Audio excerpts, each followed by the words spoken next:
പോലെ കിടന്നുറങ്ങാൻ അങ്ങോട്ട് മാവിടെ പോട്ടെ.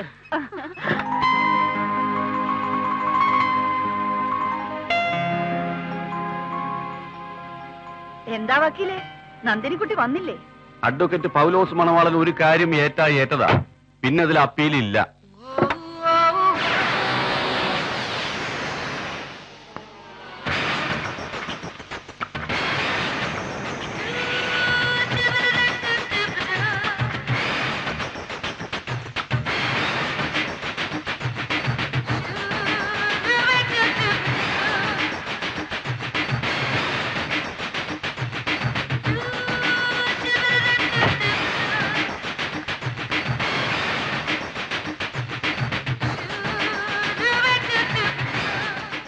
എന്താ എല്ലാവരും പന്തം കണ്ട പെരിച്ചാഴി പോലെ നിൽക്കണേ?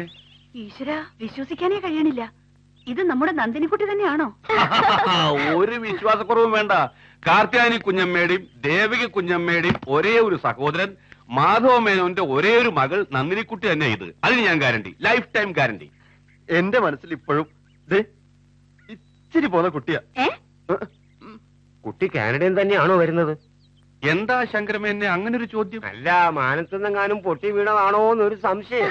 സംശയിക്കണ്ട, കാനഡയിൽ നിന്ന് മാനത്തേക്ക് പറന്ന് ഭൂമിയിലേക്ക് വന്നിറങ്ങിയതാ. എന്തൊരു ചിരി!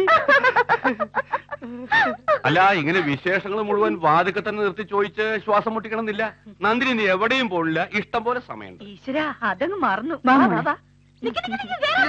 അവിടെ തന്നെ നിൽക്കേ. അയ്യോ, ആരുടെയൊക്കെ കണ്ണുവിട്ടിട്ടുണ്ടോ എന്തോ. അമ്മൂട്ടി വിഴിഞ്ഞ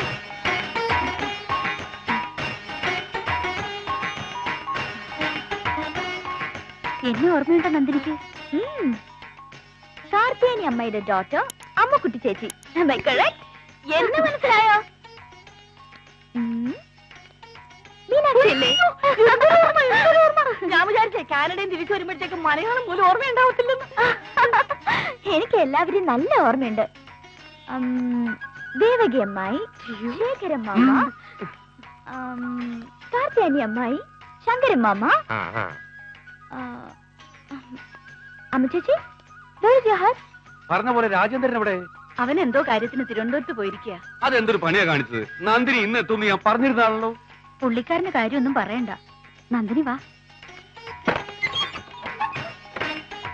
ഇതാ നന്ദിനിക്കുട്ടിയുടെ മുറി. എങ്ങനെയുണ്ട്?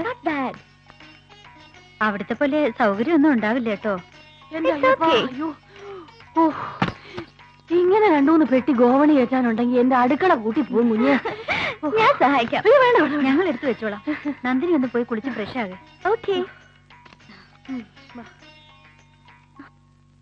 അപ്പോ കുട്ടീനെ ഇവിടെ തന്നെ സ്ഥിരതാമസാക്കാൻ പോവാണോ? പിന്നല്ലാതെ. കാനഡയിൽ ഇനി അവൾക്ക് ആരാ ഉള്ളത്? പിന്നെ നന്ദി ഡിഫാക്ടോ ഗാർഡിയൻ എന്നുള്ള നിലയ്ക്ക് എനിക്ക് നിങ്ങളോട് കാര്യം പറയാനുണ്ട്. മരിക്കുന്നതിന് മുമ്പ് മാധവ മേനോൻ ഒരു വിൽപ്പത്രം എഴുതി വെച്ചിട്ടുണ്ട്. അത് പ്രകാരം അദ്ദേഹത്തിന്റെ ഇവിടത്തെ സ്വത്തുക്കളുടെ മുഴുവൻ അവകാശിയും നന്ദിനിയാണ്. അല്ല, അതിപ്പോ എങ്ങനെ ശരിയാവുക? എന്താ ശരിയാവാണ്ട്? അല്ല, മാധവൻ തന്നെയാണ് അത് എഴുതിയിരിക്കണെന്ന് എന്താ തെളിവ്? വിട്ടിത്തം പറയാതെ മേന്നെ, ഇതിനൊക്കെ ചില വകുപ്പുകളും നിയമങ്ങളൊക്കെ ഉണ്ട്. നോട്ടറി പബ്ലിക്കിന്റെ മുമ്പാകെ സാക്ഷ്യപ്പെടുത്തിയിട്ടുള്ള വിൽപ്പത്ര. അപ്പൊ പെങ്ങളുമാരെ ഞങ്ങൾക്കൊന്നുമില്ലേ? നിങ്ങൾക്ക് കിട്ടാനുള്ളതൊക്കെ നേരത്തെ പിടിച്ചു വാങ്ങിയില്ലേ? പിന്നെ പാരമ്പര്യ സ്വത്തൊന്നും അല്ലല്ലോ. അന്യനാട്ടിൽ കിടന്ന് അദ്ദേഹം കഷ്ടപ്പെട്ടുണ്ടാക്കിയതല്ലേ. ഇത് മുഴുവൻ അനുഭവിക്കാനുള്ള അർഹത നന്ദിനിക്കുട്ടിക്ക് മാത്രം. ഇത്രയും കാലം സ്വന്തം മുതൽ പോലെ അനുഭവിച്ചത് പോരെ? ഈ നസ്രാണിയെ മാധവൻ സ്വന്തം വക്കീലാക്കിയെന്ന് അറിഞ്ഞപ്പോഴേ ഞാൻ കരുതിയതാ ഇങ്ങനെയൊക്കെ കുത്തിത്തിരിപ്പുണ്ടാക്കുമെന്ന്. കാർത്യാനി കുഞ്ഞമ്മേ, കൈലാസ വസ്തുക്കൾ അശുദ്ധമായാൽ പൗലോസ് തൊട്ടാൽ അത് ശുദ്ധമാകും എന്നൊരു ചൊല്ലുണ്ട്, കേട്ടിട്ടോ? അങ്ങനെയുണ്ട് ഒരു ചൊല്ല്. ഉണ്ട്. ഭാര്യമാരുടെ കീഴിൽ ഇവിടെ ഇങ്ങനെ ഇരിക്കുന്ന നിങ്ങൾക്കത് മനസ്സിലാവില്ല എന്നാ കേട്ടോളൂ. ഈ കൈലാസത്തിൽ ഒരു ശുദ്ധി കലശം നടത്താൻ എന്റെ തീരുമാനം. അവകാശപ്പെട്ട സ്വത്തുക്കൾ ആ കുട്ടി തന്നെ അനുഭവിക്കും. ഈശ്വരോ രക്ഷതു. ദേവി രക്ഷിക്കണേ. സർവേശ്വരി, ഈ സ്വത്തുക്കളെല്ലാം അനുഭവിക്കാനുള്ള യോഗം എനിക്ക് തന്നെ ഉണ്ടാവണേ. മഹാമായേ.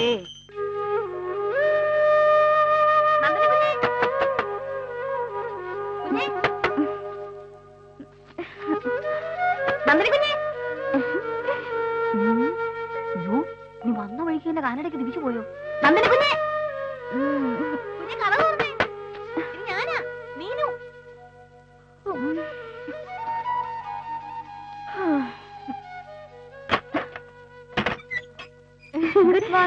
Good night.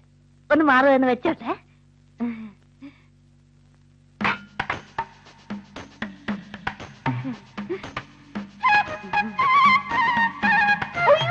എനിക്ക് വയ്യ. അയ്യോ അങ്ങനെ നോക്കല്ലേ, എനിക്ക് നാണാവും കുഞ്ഞെ.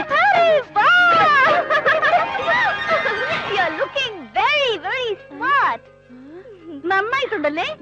എനിക്കും തോന്നി. ഇതൊക്കെ ഇട്ടൊരു ചെത്തി എത്തണമെന്ന് കുറെ കാലം കൊണ്ട് വിചാരിക്കുന്ന. ഇവിടുത്തെ കുഞ്ഞമ്മമാര് സമ്മതിക്കണ്ടേ? ഇതിപ്പോ കുഞ്ഞു കൊണ്ടുവന്നു ഒരു നമ്പർ ഇറക്കിയുണ്ടല്ലേ. നമ്പറോ? അയ്യോ, അല്ലാതെ ഈ കാഴ്ച ബംഗ്ലാവിൽ നിന്ന് പിഴച്ചു പോകാൻ പറ്റുമോ? കാഴ്ച ബംഗ്ലാവോ? ആ, പേര് ശ്രീവത്സം ബംഗ്ലാവെന്നാണെങ്കിലും ശരിക്കും ഇതൊരു കാഴ്ച ബംഗ്ലാവ് തന്നെയാ. ഒരല്പം മനുഷ്യപ്പറ്റുള്ളത് അമ്മൂട്ടി കുഞ്ഞിന് മാത്രമേ ഉള്ളൂ. ബാക്കിയുള്ളതൊക്കെ ആനയും കുതിരയും പുലിയും സിംഹവും കടുവയും കരടിയും ഒക്കെയാ. എന്തിനാ മീനാക്ഷി ഇങ്ങനൊക്കെ പറയണേ? അവരൊക്കെ വെറും പാവങ്ങളല്ലേ. എന്നോട് എന്ത് സ്നേഹമായിട്ടാ പെരുമാറുന്നേ? പിന്നെ അല്ലാതെ മേലനങ്ങാതെ കൊച്ചിന്റെ അച്ഛന്റെ പുട്ടടിച്ചോണ്ട് കഴിയുന്നവർക്ക് പിന്നെ എന്താ സ്നേഹമായിട്ട് പെരുമാറിയാല്? വാട്ട്? പുട്ടോ? വാട്ടുപുട്ടല്ല, അരിപ്പുട്ട്. അയ്യോ, കാനഡയിൽ ഇനി പുട്ടില്ലായിരിക്കും. സാരമില്ല, ഇപ്പൊ തന്നെ മീൻ ഉണ്ടാക്കി തരാം. അയ്യോ പഞ്ചാര അമ്മച്ചി.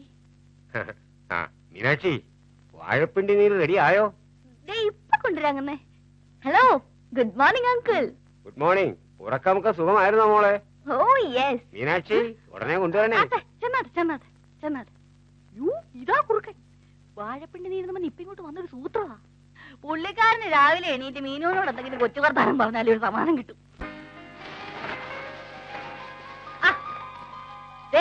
കഴുകി തുടച്ച് മീന് നല്ല കുട്ടപ്പനാക്കി ഇട്ടിട്ടുണ്ട്. Thank you. അമ്മാവൻ വരുമ്പോഴേ ഇത് കഴുകും തുടയ്ക്കും ഒക്കെ ചെയ്യാറുണ്ടായിരുന്നുള്ളൂ. എന്റെ ഡാഡിക്ക് ഏറ്റവും ഇഷ്ടമുള്ള വണ്ടിയായിരുന്നു. ഐശ്വര്യം കൊണ്ടുവന്ന് കയറിയ വണ്ടിയാണെന്ന് ഇടയ്ക്കിടയ്ക്ക് പറയായിരുന്നു. Okay bye. മോളെ സൂക്ഷിച്ചു പോണേ.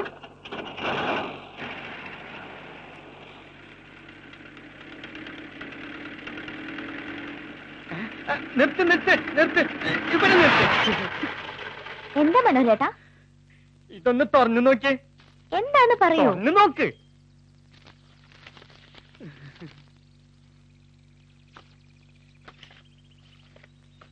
ഹായ്, നന്നായിട്ടുണ്ടല്ലോ. ഞാൻ കരുതി ഒന്നും കിട്ടിയിട്ടുണ്ടാവില്ലാന്ന്. നന്ദിനിക്കുട്ടിയുടെ ഫോട്ടോ അല്ലേ? ഏത് പൊട്ടനെ എടുത്താലും കിട്ടും. വേണ്ട, വെച്ചോ. എന്റെ ഇഷ്ടം പോലെ ഉണ്ട്. Thank you. Okay bye. Tata. Tata. അമ്മേ.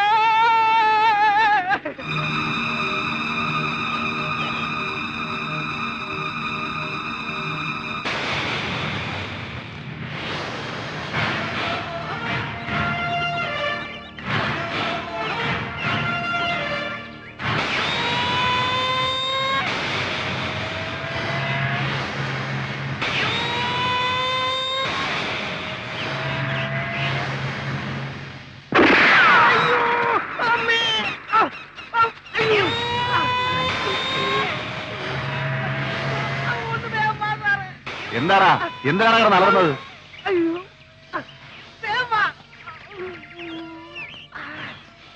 എന്ത് പറ്റിയടാ?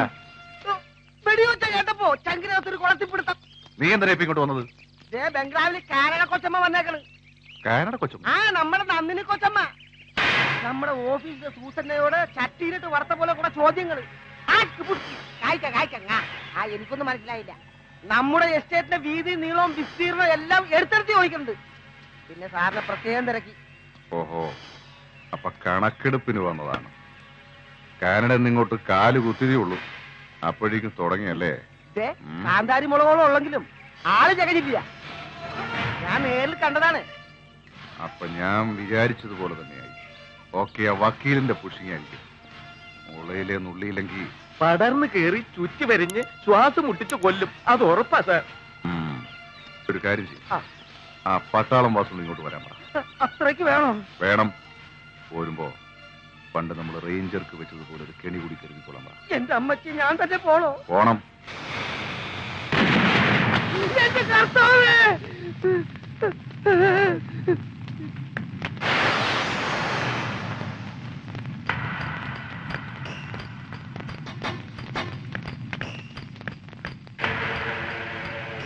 पाकिस्तान में 40 पैटर्न टैंक को खत्म हुआ। एक बॉम्ब से, सिर्फ एक बॉम्ब से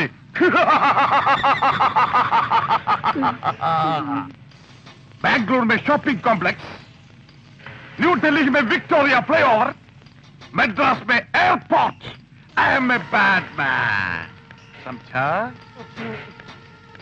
രാജേന്ദ്രൻ സാർ അപ്പോൾ കേണൽ വാസുവിനെ മറന്നിട്ടില്ല അല്ലേ? പട്ടാളം വാസു ആശാനെ അത്രക്ക് പെട്ടെന്ന് അങ്ങോട്ട് മറക്കാൻ പറ്റുമോ ആശാനെ? ആശാനല്ല, സാബ്, കേണൽ സാബ്. ആ അങ്ങനെ മറക്കാൻ പറ്റുമോ കേണൽ സാബേ? അച്ഛാ, പക്ഷെ ആ റേഞ്ചർ കിറ്റ് കെടിവെച്ചതിന് ശേഷം എന്നെ വിളിക്കാതായപ്പോൾ ഞാൻ കരുതി. അതിനുശേഷം കെണിവെക്കാൻ എന്തെങ്കിലും ഇരവന്ന് വീണ് കിട്ടണ്ടേ? അച്ഛാ, ഇതിപ്പോ ഏതാണ് പുതിയത്? Shopping centre, cinema theatre, railway station? ഇതൊന്നും അല്ല, ഒരു കാനഡ ഇറക്കുമതിയാ. നന്ദിനി കൊച്ചമ്മ. Shut up, you scoundrel! मेरे को खेल का माल नहीं. ദൈവത്തെ ഓർത്ത് സാബ് ഒഴിഞ്ഞു മാറരുത്. ശ്രമിക്കാം. ആ, ഒരു ഇന്റർനാഷണൽ ലൈനിലുള്ള ഓപ്പറേഷൻ ആയിരുന്നു എന്റെ സ്വപ്നം. My prestige. എങ്കിലും ഇതൊരു ഗോൾഡൻ ചാൻസ് ആണ്. സംശ, ഏത് കണിയാണ് വേണ്ടത്? Human bomb, belt bomb, letter bomb, briefcase bomb, meter time bomb, ഇതൊക്കെ പൊട്ടുവോ? और ഫ്ലവർ ബോംബ്. പുള്ളിക്കാരി വന്നിരിക്കുന്നത് കാറിലാണ്. അപ്പോൾ മീറ്റർ ടൈം ബോംബ് മതിയാവും. Follow me.